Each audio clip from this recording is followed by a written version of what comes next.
Hey everyone, very good evening and welcome to StudyIQ IAS English.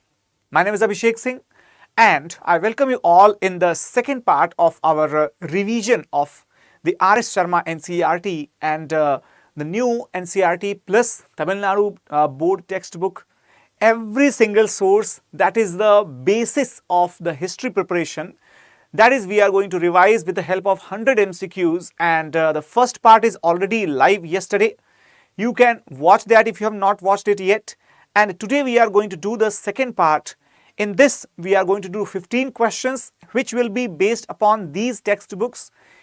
These questions will be testing your caliber, your capability and your preparation in the stream of UPSC Civil Services 2024. However, in case if you want a more comprehensive guidance, a better guidance to take you throughout the journey of examination and make you succeed in this journey, then you can have a look on our prelims to interview, that is P to I program. The new batches are starting from 23rd of August and remember that these are the batches which will be having several outstanding features like the comprehensive syllabus coverage along with the current affairs program, as well as the textbooks will be provided to you and the individual mentorship plus the mains residential program is a very important part that you will be getting in all these programs which are offered in English and Hindi. And one more thing, these all programs, they will be offered to you at a very nominal cost of rupees 29,999 if you are using this code ASR live, and that is my faculty code that will be basically giving you a lot of benefit. When you are using this, you will be having very less price. So let's get started with the question number 1 here right in front of you. I hope it is visible to everybody. The question number 1, it states that which of the following is not a Mahajanapad? Okay, not a Mahajanapad. Vajji, Malla, Vatsa, Assak. So choose from the following options: 1 and 4, 2 and 3, 4 only, none of the above. So guys, how many of these are not a Mahajanpad? We all might be aware that Mahajanpadas, right, total number of Mahajanpadas were 16, which are provided in the sources like Bhagavati Sutra, okay, Bhagavati Sutra related to Jainism, all right, and Anguttar Nikaya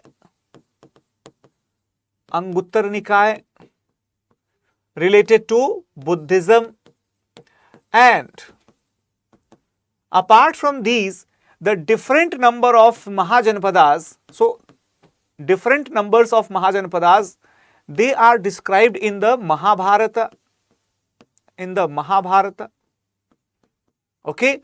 So we can say that the Mahajanpada age which probably lasted during the 600 BC, that time period, the different number of Mahajanpadas were described, and let me tell you that all of them, Vajji, Malla, Vats and Assak, also called as Ashmak,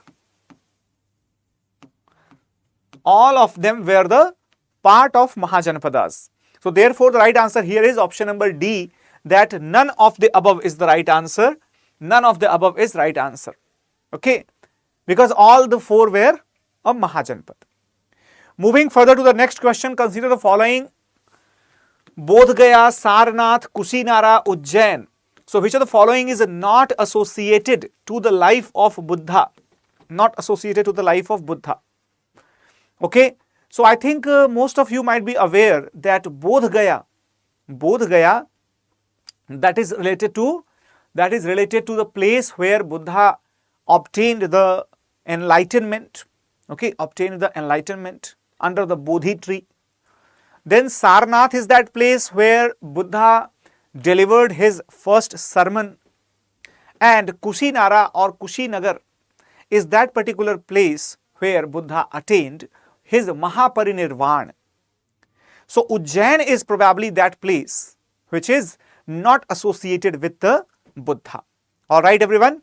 So here answer is option B, only 4, Ujjain, that is not associated with life of Buddha. I hope it is absolutely clear to all of you, and these are the exact questions which could be formed from the NCERT and other school books information based upon the UPSC pattern. So here, question number 3, consider the following statements. Most of Ashoka's inscriptions were in Prakrit and were written in the Brahmi script.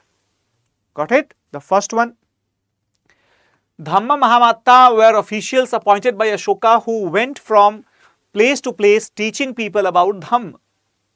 Okay, so it says that Dhamma Mahamattas were the special officials appointed by Ashoka's administration, and they used to preach or teach the people about Dhamma. Okay. The state emblem of India is a representation of the lion capital of Ashoka, Sarnath. Okay, Ashoka at Sarnath. Devanam Pir, Sanskrit Devanam Priya, meaning beloved of the gods, and Piyadasi were the other names of Ashoka. So guys, I have also described you the meaning so that the question becomes a little bit easier, but remember that UPSC won't be giving you the meaning of it. Okay, so you have to remember Devanam Pir, the meaning is that you have to remember. Alright, now, so here, which of the statements given above are correct? Okay, 1 and 2, 1, 3, 4, 1, 2, 4, or all of the above. So now you have to think about it, because most of Ashoka's inscriptions were in Prakrit and written in the Brahmi script. Might be true. Okay. Dhamma Mahamattas were the officials who went from place to place teaching the people about Dhamma. Alright. So guys, the right answer here in this question, that is all of the above. In fact, all of the above. Some people may have doubt about the Dhamma Mahamatta teaching the people about Dhamma. Remember that they used to teach and they used to observe that the people, whether they are following the Dhamma properly or not. And if they were not following properly, they were taught the true Dhamma by Ashoka's appointed officers called as Dhamma Mahamattas. Okay, so you can say that yes, they used to teach the people about Dhamma when the people were unable to follow or observe it properly. Okay, and rest the 3 statements are absolutely correct, right? Rest 3 statements are absolutely correct. So that means all the 4 statements are correct in this case. Okay, all the above statements. Which of the following is not correct regarding the ring wells? Regarding the ring wells. So those who might be aware about the ring wells, remember that the ring wells were relatively a new invention during the Mahajanpada. However, the ring wells were already present during the Harappan civilization. But we are considering those ring wells, okay, those ring wells which were constructed in the second urbanization, that is the Mahajanapad period. So ring wells were a type of the structure in which the rows of the pots or the ceramic rings arranged one on the top of the other. Then ring wells have been used as the toilets, as drains, and as the garbage dumps. Ring wells were absent in the Mauryan period. Ring wells were found in the individual houses. So which of the following is not correct? And the guys, right answer here, that is option number C. The ring wells were absent in Mauryan period, because I told you they were a continuous feature of the Indian civilization since the second phase of urbanization or since the Mahajanpad period. Alright everyone. So that means, and what is the meaning exactly? So remember that ring wells were basically the circular setup, okay, the circular setup, the circular line of the bricks on a just kept upon each other. So that is how you can see the earliest wells might be created in this fashion. Okay, earliest wells might be created in this fashion. So one over the other, concentric ring of the bricks or the stones or the pots that was arranged in such a manner that led to the storage of the water, or sometimes when a small tank was prepared, used as the garbage dump, or even as a septic tank, okay, remember that. Now, moving to the next question, which of the following statements is not correct about the city Bharuch in Gujarat? City Bharuch in Gujarat, remember that Bharuch is also called as Bhrigu Kutch, okay, Bhrigu Kutch, okay, Bhrigu Kutch. And this was a very famous port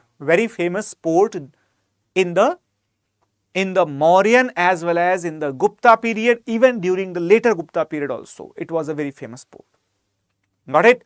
So there are statements. It is the second oldest city of India, having the continuous habitation.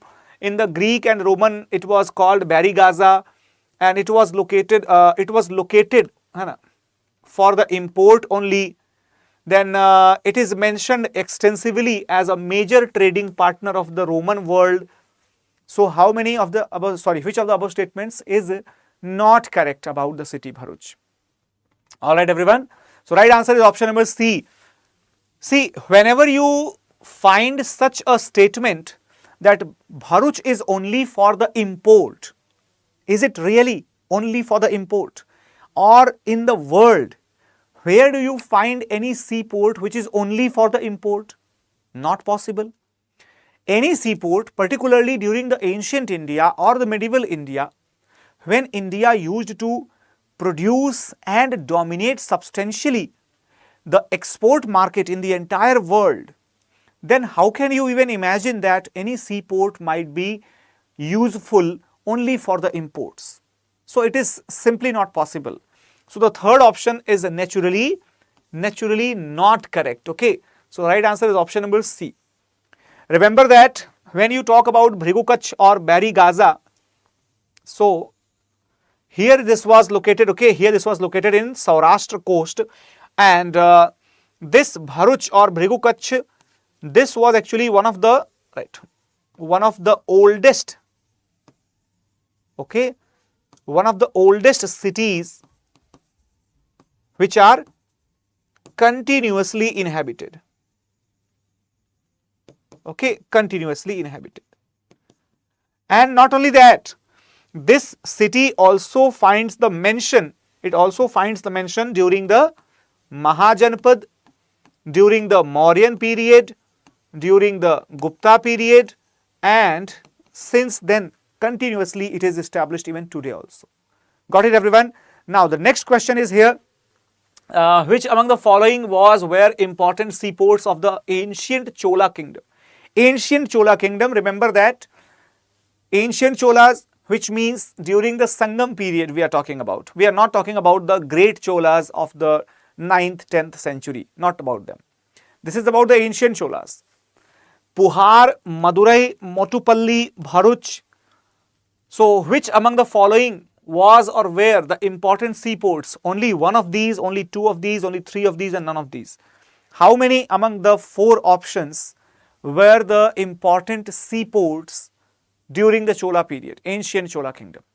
So guys, Puhar, right, Madurai, Motupalli, Bharuch, all these four cities, they were the important seaports. They were the important seaports. However, if we talk about Chola's seaports, then remember the names Puhar, also known as the, known by the another name Kaveri Pattanam, Kaveri Pattanam,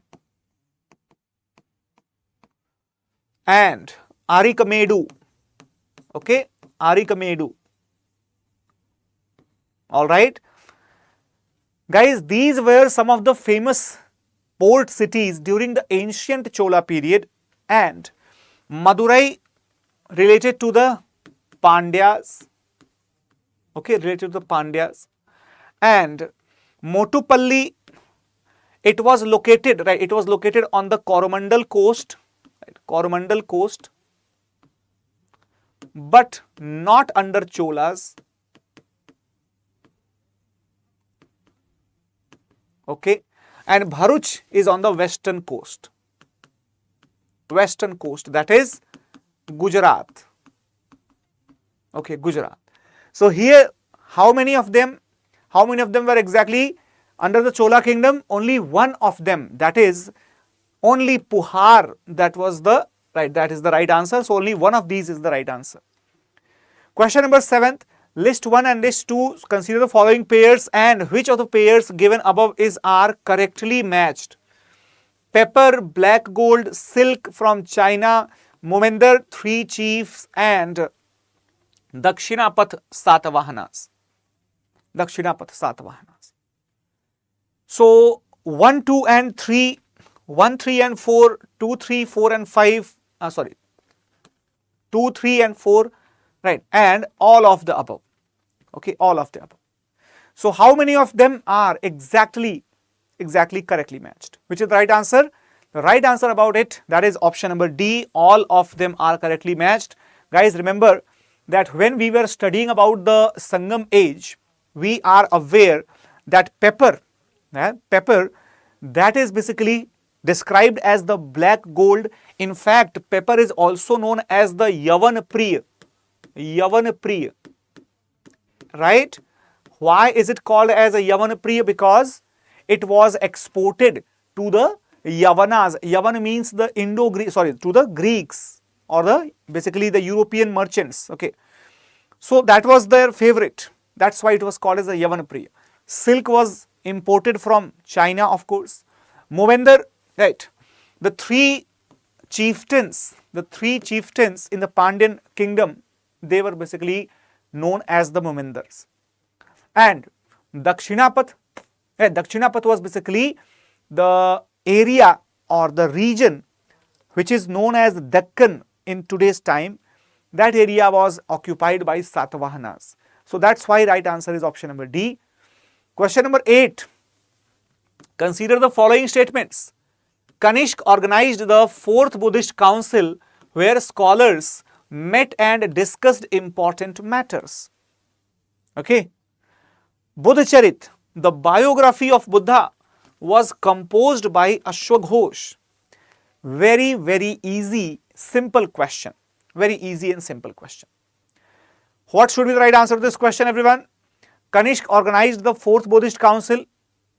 Of course, everybody knows that. Where was it organized? What is the place? We have studied about it. The place was Kundalvan. Okay, Kundalvan in Kashmir.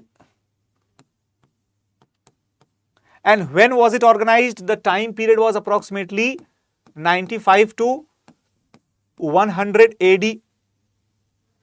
And it was chaired by Vasumitra, right? Vasumitra and Ashwaghosh. Right? So basically we can say that these two scholars were also the contemporary of Kanishk as well as related to the 4th Buddhist Council. So definitely they might be Buddhist as well. So Ashwaghosh, he wrote the Buddhacharit. He wrote Buddhacharit. And it is regarded as one of the earliest Sanskrit playwrights in the ancient Indian history. So that means from this point onwards, we may assume that even the Buddhist literature was now written in the Sanskrit language. Prior to this, primarily the Buddhist literature was written in the Pali or Prakrit, but not in Sanskrit. Okay, remember that. So right answer here is option number C. Both 1 and 2, they are correct. Question number 9th. How many among the following list of Chinese Buddhist pilgrims embrace the Buddhism? Fahian, Xuan Xuang, then Ixing, Lao Tzu. So select the correct answer. Only one of them, only two of them, only three of them, all of them. So the question is asking that out of these 4 names, Fahian, then Huensang, Ixing and Lao Tzu, who were those who were those who had embraced Buddhism. Okay, so right answer is basically, let us understand who all were there. Fahyan. So Fahyan was right. So Fahyan was someone who came during the Chandragupta Maurya, right? Sorry, Chandragupta Vikramaditya. I'm sorry. Okay, Chandragupta Vikramaditya. That is the Gupta period. Okay, Gupta period. And he stayed in India as well as he studied about Buddhism and he embraced Buddhism. Similarly, the Huain Sang, right? Similarly, Huain Sang. Okay, Huain Sang. Huain Sang came during the Harshvardhan, right? Harshvardhan's rule. And we all are aware that he came and stayed at Nalanda, studied Buddhism, and even inspired Harshvardhan to adopt the Mahayana Buddhism. If you remember, there is a very famous book, right? Very famous book called as CUK. Okay, called as CUK. That is written by Huain Sang. CUK. Okay, CUK. And the book that is written by Fahyan, that is called as the Fukoki. Okay, Fukoki. So basically, these books were important. They were having important information, right, about the contemporary period in India. However, when we talk about Itsing, we might not have heard the name, but yes, even Itsing also was a Chinese pilgrim who came after the death of Harshvardhan. Okay, and when we talk about Lao Tzu, he belongs to probably 5th century BC, and he was an ancient Chinese scholar, right? Ancient Chinese scholar and philosopher. Okay, scholar and philosopher. Okay, he is actually famous because he was the founder of a very famous Chinese sect known as Taoism. Okay, Taoism. So Taoism was founded by Lao Tzu, and that is why he is not a Buddhist. Got it, everybody? So right answer is here, option number C, and only 3 of them had embraced Buddhism. The 4th one did not embrace. With reference to the history of India, which of the given statements is not correct about the Prashasti? Prashastis, very famous. I think everybody must have heard the term Prashasti, Prayag Prashasti, Aihole Prashasti. Different types of Prashastis are there. So the question is asking that which of the statements given there are or is not correct about Prashasti? Prashastis were a form of the poetry or the ornate prose written in the praise of the rulers. Samudragupta's Prashasti was composed by his court poet Hari Sen in Sanskrit. Samudragupta has been described as Maharaja Dhiraj in his Prashastis.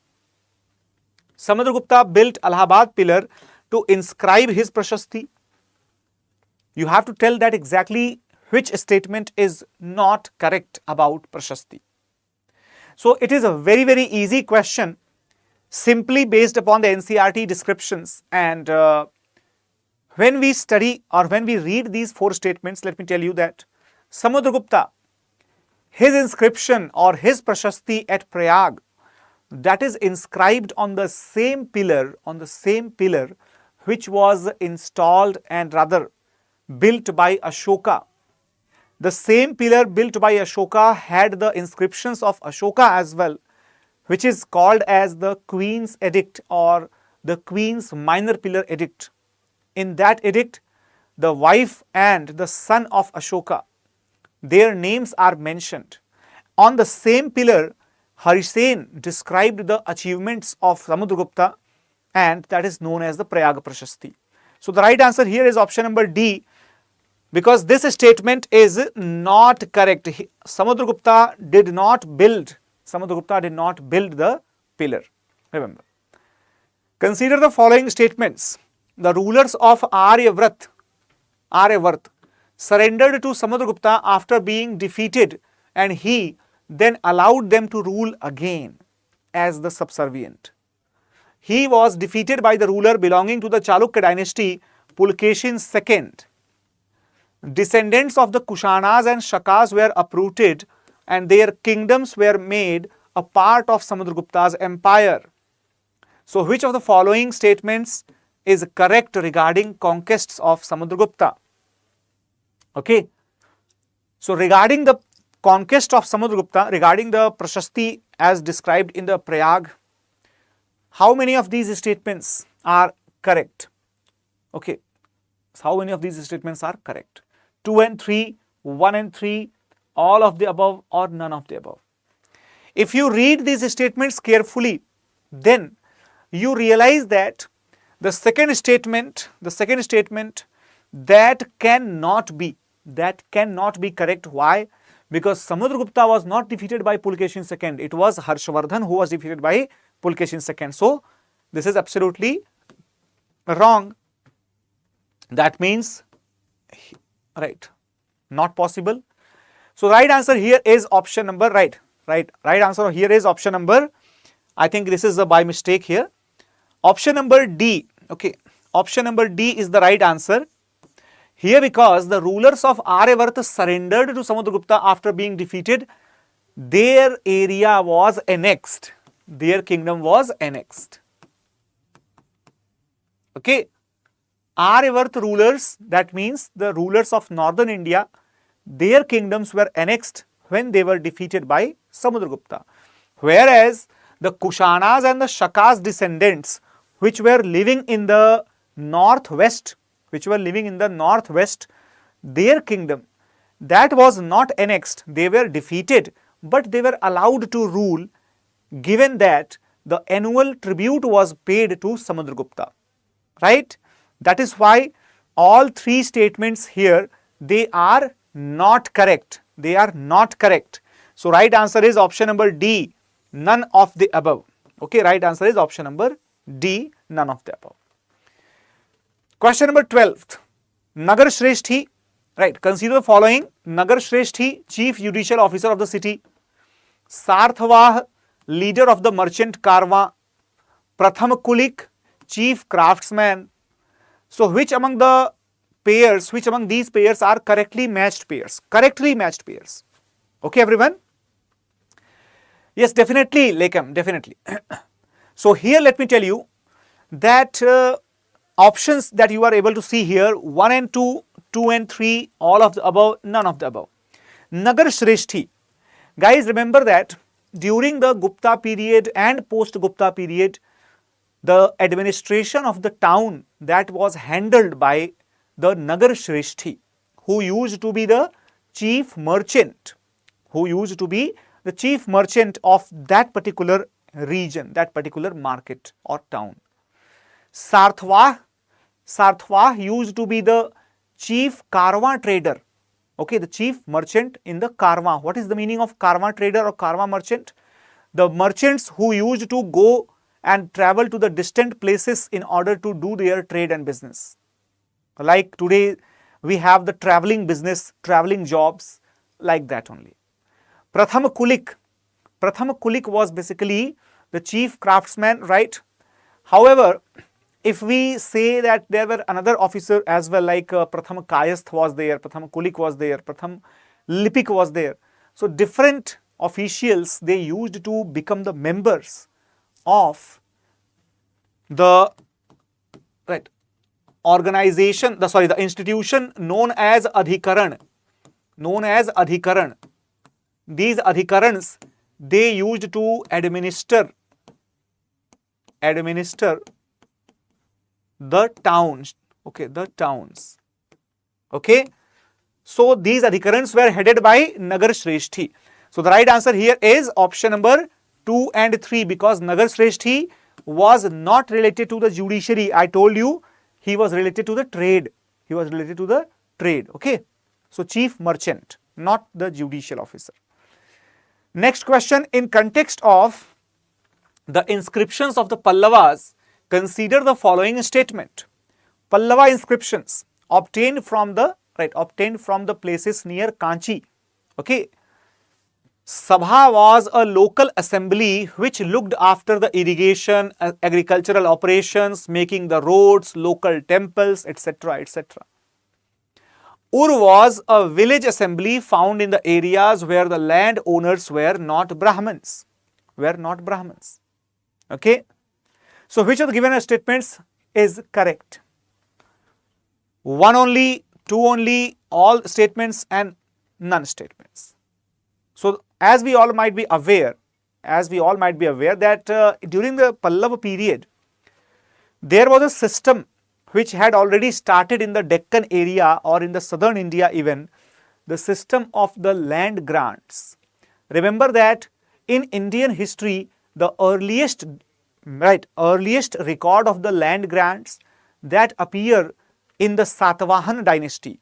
However, even the Pallavas also profusely, they granted the lands to the Brahmins mostly, but this was more like the institutional grant to the temple and the priest of the temple. Okay.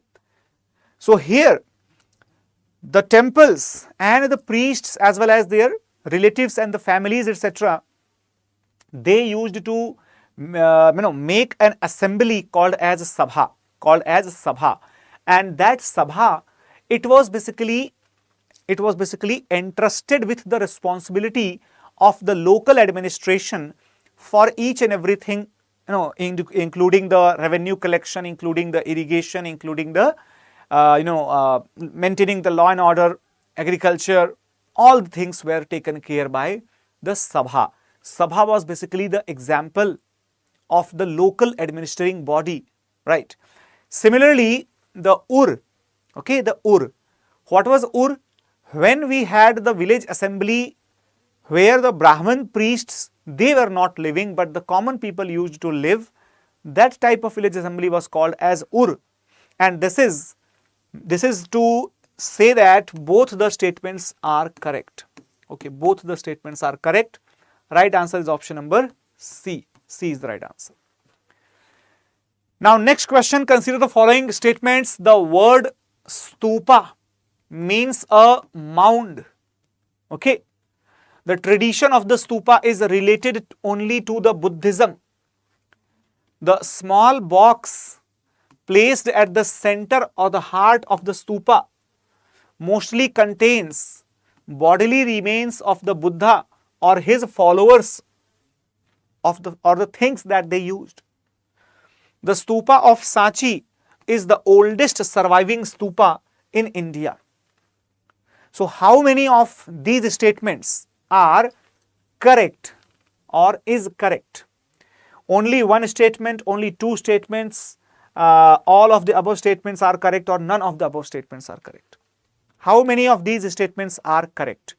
1, 2, all 4, none of the 4.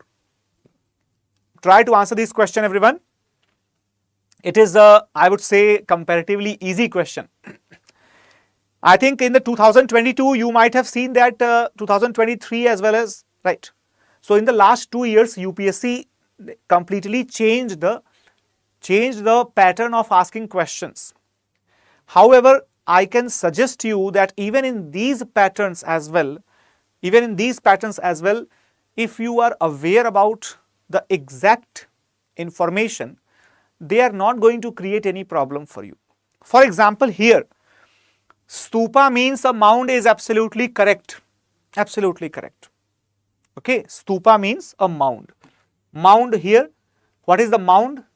Mound is basically a place which is higher and semicircular, semispherical. Okay, and the tradition of the stupa is related only to the Buddhism. Now, this only to the Buddhism is problematic because we have already understood that stupa, they were present in the Jainism as well as in Brahmanism. In fact, the oldest stupas or the mounds, they were described as the samadhi of the sages during the Vedic period, right? So that's why stupa is not related only to the Buddhism. A small box placed in the center mostly contains the remains of the Buddha or Buddha's disciples, or the things which they used, all these. So that is also correct. This is also correct. This is not correct. The stupas of Sanchi is the oldest surviving stupa. No. Stupa of Sanchi is not the oldest surviving stupa. Rather, if we talk about the stupa of Piparahava, okay, Piparahava, okay, and Bodh Gaya. Okay, so Piparahava, Bodh Gaya and Rummendei, these stupas are much older than the stupa of Sanchi. So the right answer here is option number B. Right, option number B. Only two statements here are correct. Only two statements. Question number 15. Consider the following statement. Pradakshina Path was a path laid around the temples surrounded with the railings. Okay. Garbhagriha was the room where the image of the chief deity was placed. All right. Gupta temples at Devgarh and Bhitargaon follow the Panchayatan style of architecture. Okay. So, which of the given statements is not correct? Right, which is not correct. Got it, everyone? So, here you have to tell that which of the statements given above is not correct. Okay, not correct. Guys, I think this is very easy question for all of you to answer this. Let me see that how many of you are able to answer this question, and I hope that the option here that will be coming as the answer might be coming correct. So right answer here, let me tell you that Pradakshina Path was a path laid around the temples surrounded with the railings. Okay, everyone. Remember that, right? Remember that here, right here, when we are saying that, right? When we are saying that Pradakshina Path, right? Pradakshina Path is basically the path laid around the temple, right? Laid around the temple, that was not correct. Why so? Because in the Pradakshina Path, the railings, that is not essential. Okay, not essential. Particularly in the temples. I don't think that anybody might have seen that in temples we have a complete circumambulatory path surrounded by the railings. The railings are the features present in the stupa, not in the temples. So it is saying temples. That is not correct. That is not correct. Remember that. Okay, that is not correct. So here the first statement is not correct. Then Garbhagriha was the place where the image of the chief deity was correct. That was kept of care, right? Of course, that is the Garbhagriha. That is the Garbhagriha. And Gupta temple at Devgarh and Bhitargaon, they follow the Panchayatan style of architecture. In fact, every single Gupta temple, or even the temples constructed mostly in the initial periods of Pallavas and Chalukyas. So any temple which is constructed during the period of 5th century, 6th century, 7th century, that temple will follow the Panchayatan style. What is the meaning of Panchayatan style? Let me tell you. In the Panchayatan style, there is a chief deity, and then there are two distinct patterns which are followed for the additional deities. Okay, this is one pattern that is followed, and then there is another pattern which is followed here. It is the chief deity, and then here is the additional deity. Okay, so in either way you can see that there are a total of 5 deities, in the same temple premise. Got it? So this is known as the Panchayatan style, which was a common feature during the early stages of the temple architecture. Right, everyone? So here The question is asking that how many of the statements are not correct, or which of the statements is not correct. So only the first one, that is not correct. A is the right answer here. A is the right answer here. Okay, everyone? Remember that. So I hope that all of you got to learn very important things, and guys, these are some of the most significant MCQs that you will find from the NCERTs.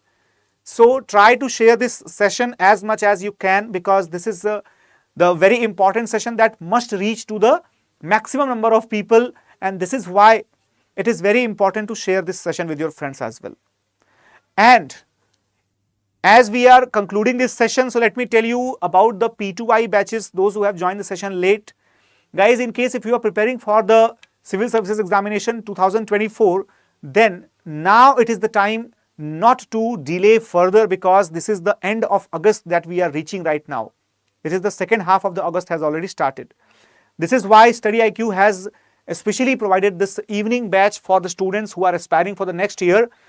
And in this batch, which is called as the P2I batch or Prelims to Interview batch, you will get the guidance in the preferred language of yours, that is English, Hinglish or Hindi as per your preference. And this guidance will include the comprehensive syllabus coverage along with the individual one-to-one mentorship, practice paper, mock tests will be there. Not only that, even the handwritten notes will be provided to you after the class, as well as you will be provided the especially prepared books by StudyIQ publication dedicated only to the UPSC needs, right? Nothing extra, nothing less. Apart from that, suppose if you are able to clear the prelims examination with the help of the books and the handwritten notes and the guidance and the mentorship, everything, then over and above the prelims guidance, we are actually going to call you here in Delhi. We are going to provide you the stay accommodation, the food and everything else along with the classroom guidance without any extra cost. Remember that. So that is a very, very important thing that you must learn about it. And all these are coming at which cost? At a very, very minimal cost of rupees 29,999. But the condition is that you have to use my code ASR Live. And guys, remember that nowadays even staying at Delhi for a couple of months, that will cost you 50,000 plus. However, we are offering this entire course from the prelims up to the interview guidance only at rupees 30,000. So that is something worth considering. So do consider it. Visit our website or visit our application, and do not forget to use this code. In case if you have not joined my Telegram group, then you can also join my Telegram group by scanning this QR code or following this particular link. So thank you so much for watching it, guys. Do not forget to share it, and if you have not subscribed our channel, hit the subscribe button and well as the bell icon so that you can get the notification tomorrow. Tomorrow 4 p.m. we are going to be live again with the next part of the questions from the ancient history, NCERT, Tamil Nadu board as well as the new NCERT. Thanks a lot everyone for watching it. Jai Hind.